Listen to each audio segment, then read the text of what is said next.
Welcome to the Principal Podcast, where we talk about how the best professional services firms grow. Whether you're looking to scale your firm or learn from the stories of founders and leaders who've done it, you're in the right place.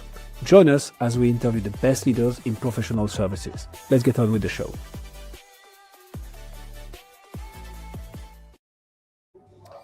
Trayton, welcome to Consulting and the Principal Podcast, not Consulting Leaders. My God, that's the old name. Thank you so much for coming on the show. Pleasure. It's a real pleasure to be here and looking forward to our conversation. Likewise. Let's jump straight into it then. What takes someone from the Royal Marines, Trayton, to the fantastic, yet maybe sometimes a bit stressful world of coaching and leadership development? So two questions. Well, I interpret that two questions. What takes me from the Royal Marines to the bit that I find interesting is the stressful world of coaching.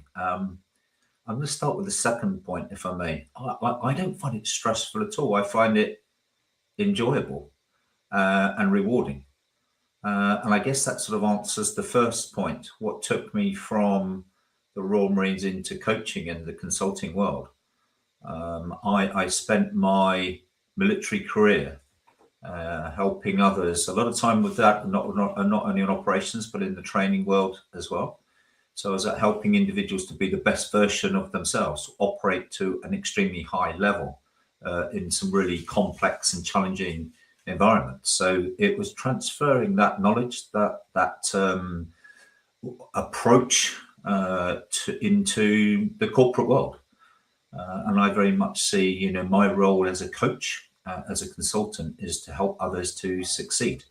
So it was transference, really, of a different arena, one of a military arena to a corporate arena, where things are complex and challenging, but in different ways. So that was an easy transition and one that I enjoy to continue in the world of work today. That does make a lot of sense. What's that problem that you solve now for corporations, Trayton? Like, what is it that you help them achieve exactly? Yeah, so I help them achieve greater levels of success. So I help them be better than they were yesterday. And I think it's really important to understand that you don't need to be ill to get better. So it's a continued approach of improving, of adapting, of being fit for purpose for the arena in which you're operating in. And I guess that feeds into, what support and what value do I offer? The world is changing, as we know, and it's changing very fast.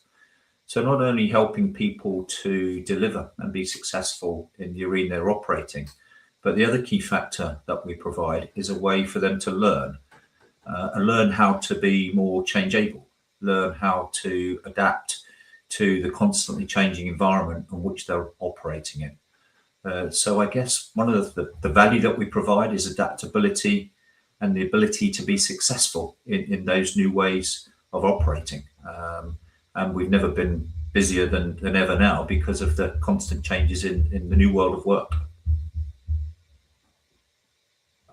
Is there a particular industry, niche, title that you focus on? Like, who do you help? Yeah, so it's a question I get asked a lot, actually. So we decided as a business not to focus on a particular sector. We just focused on organizations that are forward thinking. And most, if not all, organizations, at the heart of them, they have people. So our skill set is around helping people to be the best version of themselves. But it does require leaders of those organizations to be forward thinking, to be courageous, to take steps, to step into that, to a certain degree, unknown, because some of the arenas and territories that we're working with individuals are just unknown. AI was not around or in the way that it is now 5 years ago. So how do you help organizations to develop a more effective way of integrating and augmenting AI into their leadership styles or into their cultures, into their business models? So that takes an element of courage and bravery for leaders to do that. And that's why we call them forward thinking. And there are a number of organizations that are around that don't want to take that step. And that's quite worrying because things are changing at pace, and any organisation that gets left behind will have a lot to catch up on. So it's interesting because how do you identify? So all this makes sense, right? People are at the center of most companies. Yep. I mean, even the manufacturing ones, but most importantly, the ones that provide a service, right? So Yeah. that makes a lot of sense. My question in those situations is always, but how do you identify a forward-thinking company? Because that's not really a signal that you can get from the outside, right? So how can you decide what company you go after, or maybe it's in the inbound process? How do you Yeah. think about that, Trayton? Yeah. Like we work with forward-thinking companies. What does that mean in practice? Yeah, so I think if I can reverse that, I think we attract forward-thinking organisations from the narrative that we push out in our marketing material, in the content, in our thinking. We do a lot of thought leadership pieces because we get close to, if you like, the coalface around what is changing, what isn't changing. And we understand the pain points and the challenges that our clients and future clients are facing. So, the way in which we identify those thought leaders are those that then will connect with us, those that will converse with us. They may not engage with us immediately on a commercial level, but they start to discuss some and sort of explain and outline some of the challenges they're facing. And that for us is really useful because our view is if someone talks to you about a pain point, then it's probably another organization or organizations have that same pain point. So trying to help them find the solution and develop a narrative that shows that we can help them. And I guess as a consultant, as a provider of a service, I was always taught to try and be a page ahead of my client, because if we're at least a page ahead, then the client knows that we're sort of guiding. So the narrative and the communications that we push out is talking about not only the challenge today, but the future challenge that they're facing, and allowing them to then to adapt and be ready for the challenges that lay ahead for them. I like that, and I vibe with it. Trayton, the reason is on our first podcast that we launched together with my co-founder Hussam. So we're talking Yes. about a very narrow niche in finance, and we're doing educational content. But I was like a junior consultant in corporate treasury, which was teaching corporate treasury. And one of the things that our mentor said at the time is that we actually didn't need to be perfect or to know everything. We just needed to be a few steps ahead on a very specific topic than the audience that was listening to us. So that's one page ahead. I like it. I like it a lot. Yeah. So, and if I may just build on that, it's really important because I think for your listeners, if they're running a consultancy, then it's impossible these days to know everything. You might be an expert or a master in certain areas, but it's impossible to know everything. So one of the things that I believe has enabled us to be successful is the ability to listen and to notice, not only directly to individuals, but notice what's changing in the arenas in which our clients are operating. And for me, that's what, being a page ahead, one step or two steps ahead, just knowing not only what the challenge might be, but what the solution is as well. And people find that very valuable. You're sort of doing the thinking ahead for them. amen to that. So tell me a bit more about this aspect of we attract the companies that are forward thinking. What has worked for you, Trayton, and for your company to attract the right people, get them interested into what you can help them with? Basically, how have you successfully done branding, marketing? I'm not talking about sales just yet. I'm really talking Yeah. about having the right decision makers knock on the door and go, Yeah. hey, we are forward thinking. You might be able to help us here. What has Yeah. worked for you?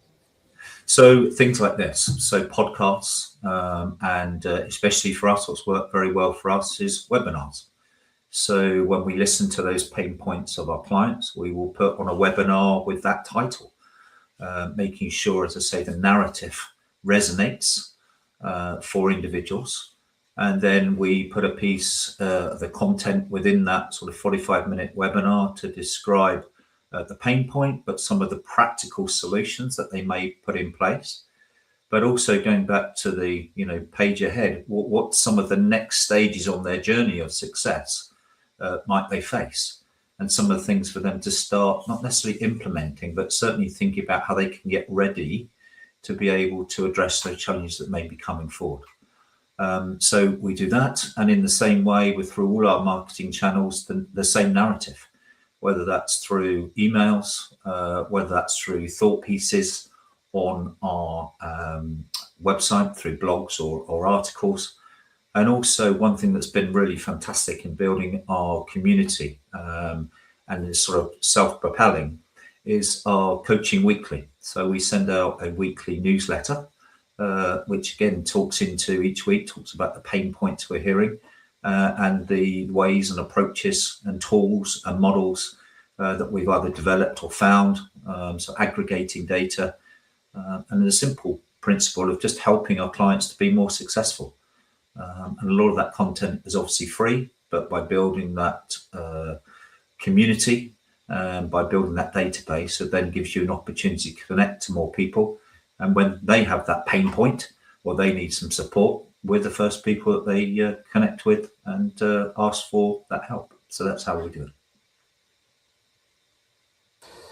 So I like it. Clearly a multi-channel approach that is well thought through. The one thing I want to double click on here, Trayton, is because I know a lot of high-ticket professional services firms struggle with it, is giving the knowledge away for free.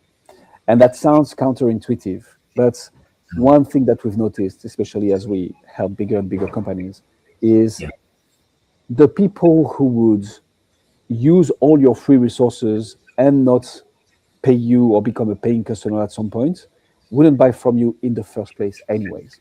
So you might as well just build some goodwill with those people. The thing it will do, though, is that it builds so much trust and credibility to your actual potential clients to put it all out there for free that they understand that you have the authority, they understand that you have the knowledge, and because they have more money than time to spare, they hire you or they hire the consulting services that you have. So I just wanted to double click on it because webinars, content, emails, podcasts, this is you giving the knowledge away for free. This is you starting from a pain point and explaining how to solve it. And I think that is, in an industry where trust is everything, especially nowadays, that is invaluable. Yeah. Talk to me about, sorry, go ahead. You want to add to that? Please, the next question, that'd be great. So I was just going to ask, how do you tie all this to an actual conversation, a sales conversation, an SOW, a letter of engagement? I'm a bit interested into, because whilst a lot of people get that, and you see more and more professional services firms start content, right, and doing content and publishing on LinkedIn, whatever it is. But they sometimes, often struggle to tie it to, hey, this is the call to action to book a call with us now. This is how you qualify, and this is how you become a paying customer. So how do you tie all these webinars, emails, podcasts into closing deals?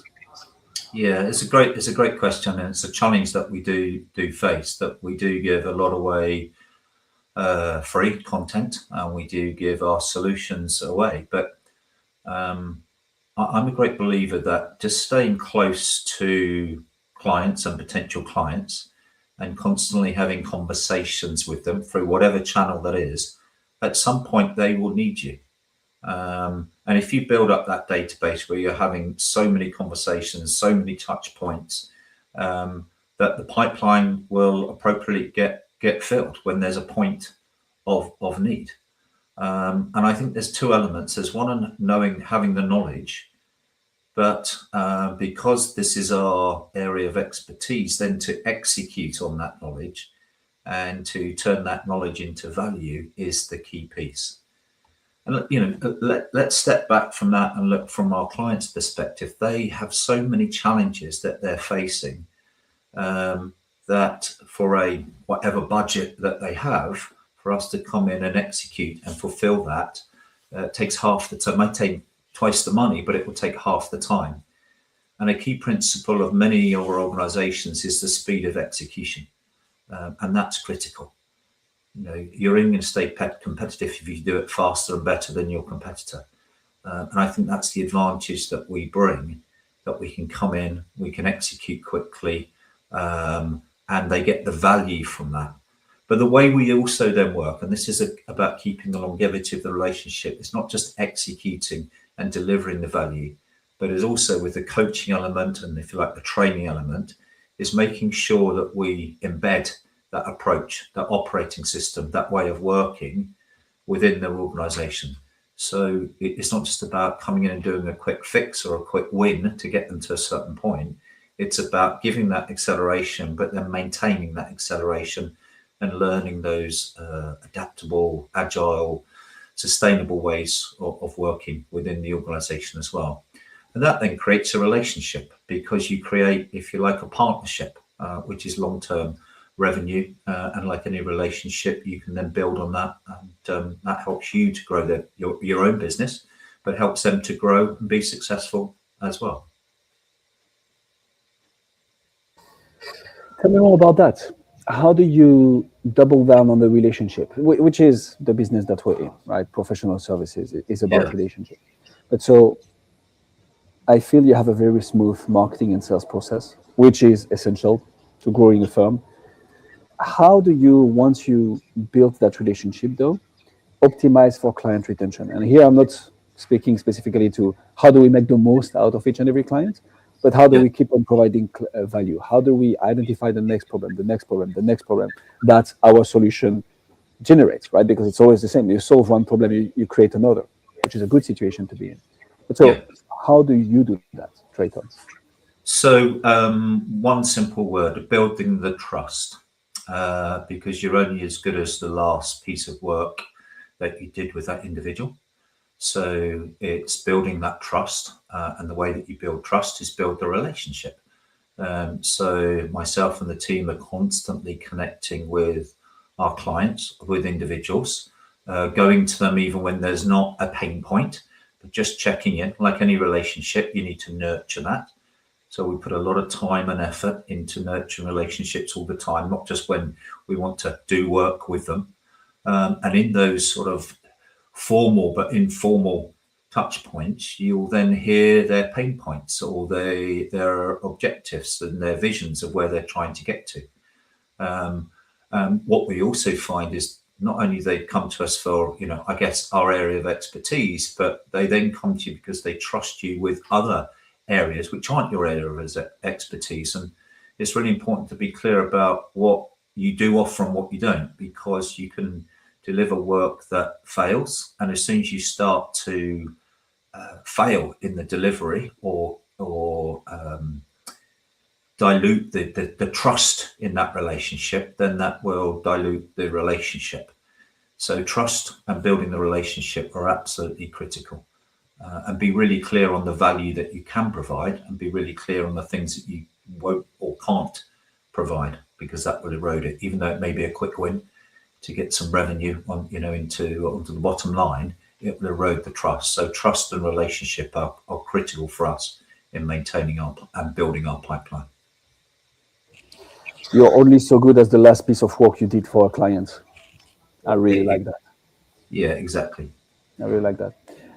I'd say one thing though. I feel, so whilst this is true, because this is what would be the freshest in the head of the client, I feel having a way to obviously track milestone, but also document the feedback of your clients once you achieve those milestones. So I'm thinking about a lot of people struggle with getting testimonials, video testimonials from their clients. Having those milestones where we debrief on the results and their feeling and their experience throughout the process, but then documenting this, not necessarily even to put it live out there for the public, but just to have it as a piece of content for the client itself, constantly reminds them of the value that you're bringing. But at the end of the day, what's going to matter is indeed the last piece of work that you did. I like it a lot. Trayton, I like your style. So I'm going to throw a little bit of a curveball question at you now. Great. What's your number one challenge right now? What's the one nut that you're trying to crack that once you crack, you're going to take the whole thing to the next level? What would that be? Yeah, so it's that's quite simple for me to answer, actually. So it's a great question, and I do like curveballs, by the way. So thank you for asking that. The biggest challenge we face is that our clients are being asked to do so much because the change that they are undertaking is huge. And the ability to go at the pace that change requires is really causing a lot of pain points. And while we have resources where we can help them accelerate that change, the level of change is phenomenal. So you've got the level of change increasing, but you've got the propensity, willing, and ability of our clients to change, which is it's struggling. So you get to this cross point, which I call the transformation deficit. So there's a phase where they just can't keep up. And that's one of the challenges for us is helping them keep up at the speed of the pace.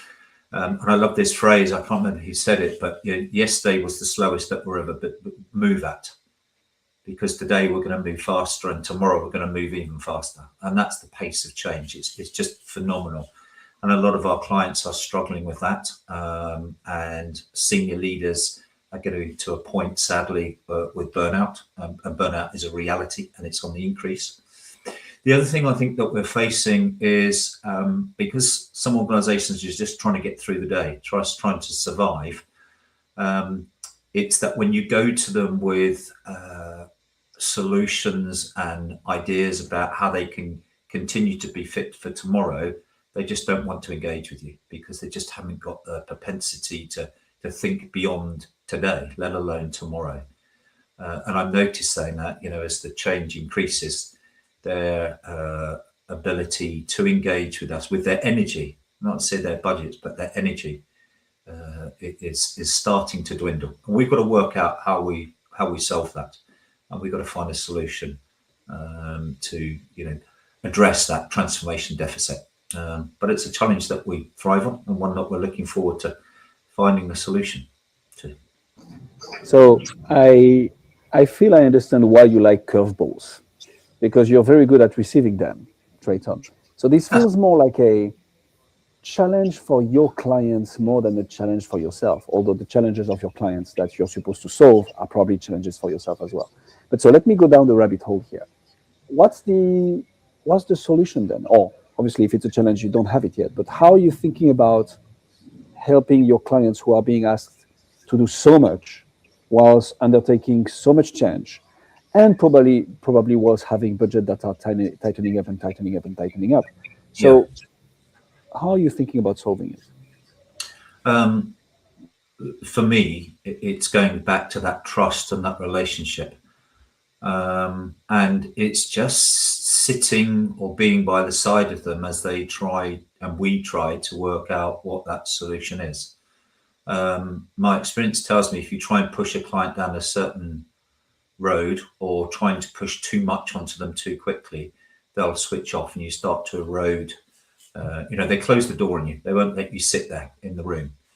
So when you're in a room, you don't have to say much, don't have to do much, but just for them to know that you're in the room. And that's really important. And I guess in simple language, that's just about being there so you can listen and notice. And when the timing's right and they've got that energy and they feel they can put their head above the parapet, when they look up, you're there. And because you've gone on that journey with them and you're a page ahead of them, as soon as they want and reach out to you, you can provide that helping hand and move them, not quickly always, but move them along.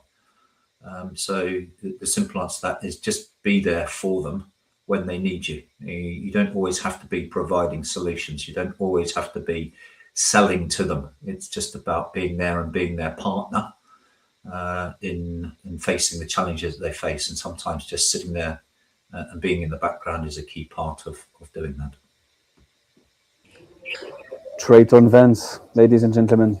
Trayton, if people want to find out more about you, see what you do, where should they go? So go to our website, www.coaching-focus.com, and please get in touch. I'd love to just have a conversation to understand your pain points or any needs that you have in helping you to continue to be successful and be fit for tomorrow's challenges. We will put all the links in the description. I can say one thing for sure, it's that You've gained at least one new connection on LinkedIn out of this interview, Trayton. Me, Great. I've just added you. Thank you Brilliant. so Thank you. much for coming on the Principal Podcast. And I got it right that time. You're welcome. Great. Thanks for having me. Thanks for joining us on this episode of the Principal Podcast. We hope you learned valuable strategies to grow your firm and take your business to the next level. Make sure to subscribe and leave us a review wherever you're listening to this show so you never miss an episode. To apply and be a guest on the show, click the link in the description. See you next time.